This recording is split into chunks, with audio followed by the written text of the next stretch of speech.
برقرار کردن پروازها یا که کشودن حریم هوایی یا کشودن راههای زمینی از تاجیکستان وابستگی ندارد.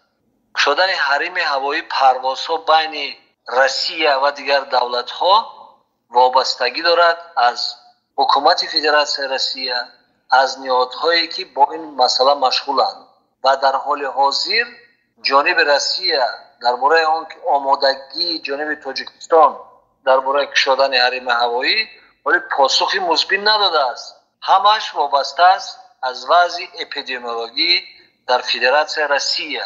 ما آمادگی خود را برای کشودن حریم هوایی علاکه 1 ماه پیش اظهار کرده بودیم. ما آماده هستیم از فردا کشویم حریم هوایی. تا حال حاضر در طول قریب 3 ماه زیاده از 30,000 شهروندان تاجیکستان از طریق شرکت هواپیمایی سومون ایر، تاجیک ایر، اورال و رید وینگز به تاجیکستان انتقال شدند. شهروندان میان در سفارت نامنویس میشوند، یعنی که نسخه شناسنامه بر رقم تلفن در سفارت میسپارند. آنها به یک روی خط یگانه وارد کرده میشوند. روی خط به شرکت هواپیمایی سومونر یا اورال فرستاده میشود و شرکت های هواپیمایی طبق منم روی خطی که سفارت پیش یا کنسولگری های تاجیکستان در فدراسیون روسیه پیشنهاد میکنن، اونا با مردم اون بلیط ها رو میفروشند، یعنی در کاسه شرکت های هواپیمایی در فرودگاه.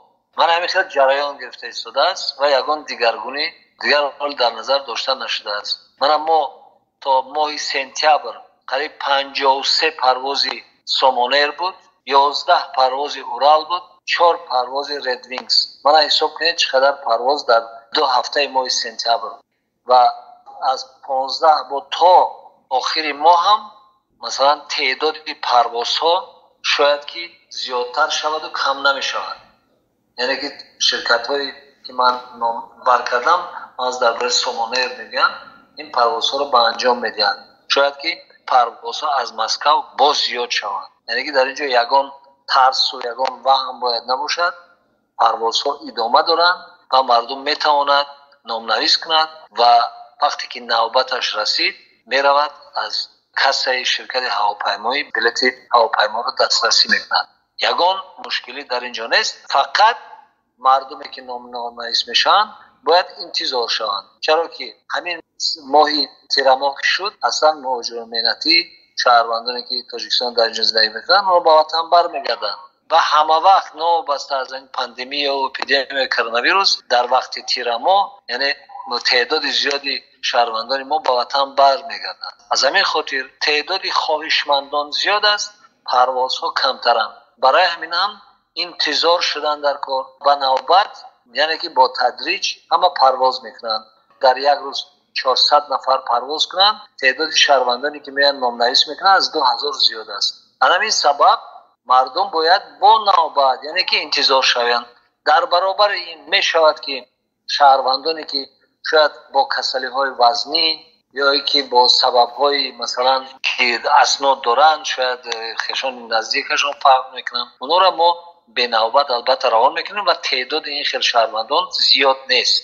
اصلا باید انتظار شد نوبت خدا و ضرورتی 10 بار به سفارت اومدن و نامنویس کردن نیست. چرا که این کارمندای سفارت زیاد میکنن. ما باید همین شهروندانی که میان نامنویس میکنیم اونا همش بر روی خط وارد کنیم و وقتی یک نفر 10 بار بر روی خط وارد نشود این کار ما رو زیاد میکنن.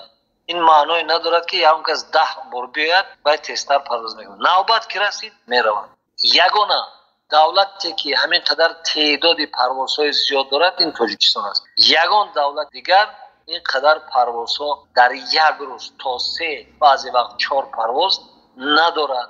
این هم دستگیری پرزیدنت جمهوری تاجیکستان، حکومت جمهوری تاجیکستان بود که ما همین کار را تشکیل کردیم و مردم با مقایسه باز یک بار دیگر تکرار میکنم با دیگر دولت ها پروازها زیادند و باز زیادتر میشوند و همه به وطن برمیگردد. خواهشمندم حل این مسئله در دست حکومت فدراسیون روسیه، وزارت معارف فدراسیون روسیه و نهادهایی که وضع اپیدمیولوژی فدراسیون روسیه را پیگیری میکنند در دست اونها است. خواهشی جانبی ما همین بود که هر چه تیزتر دانشجویان با فدراسیون روسیه بیاین. ما این خواهش رسمی را کردیم به جانب روسیه. حالا یگان دانشجوی یگان دولت دنیا اجازه ورود به فدراسیون روسیه را ندادند و تاجیکستان هم در اینجا استثنا نیست. همش وابسته است به وضع اپیدمیولوژی. وضع که خوب شد اجازه میدهند و دانشجویان میآیند. دانشجویانی که در کورس دوم و سوم و چهارم هستند از اونها خواهش کرده بودیم که ماه سپتامبر باید اونها تحصیلشون را دوام دهند. ما خواهش کرده بودیم که برای یک ماه یک ماه به وطن بر نگردند، لیکن همش با بهانه و دیگر سبب ها همش به وطن برگشتن. انا اکنون قریب 3000 نفر در اونجا انتظارن که باز اینجا بیان و پدر و مادرشون زنگ میزنن که فرزندای ما باید برگردن به فدراسیون روسیه برای تحصیل. هرچند که ما گفته بودیم بیستن در همینجا، اون کس از خوابگاه پیش کردگی نبودن، همینجا انتظار شوید، تحصیل دوام دید، وضعیت که خوب شد همتون برمیگردید. همون دانشجویانی که نو داخل شدن یعنی در کورس یکم هستن، اونا هم طبق مثلا فرمان هایی که وجود دارد، فرمان درباره شروع کردن تحصیل، کسانی که نآمدن به سبب های معلوم اونا میتونن به طور فاصلوی درس رو شروع کنن. اجازت که شد میان، هیچ کس خارج نمیکنن.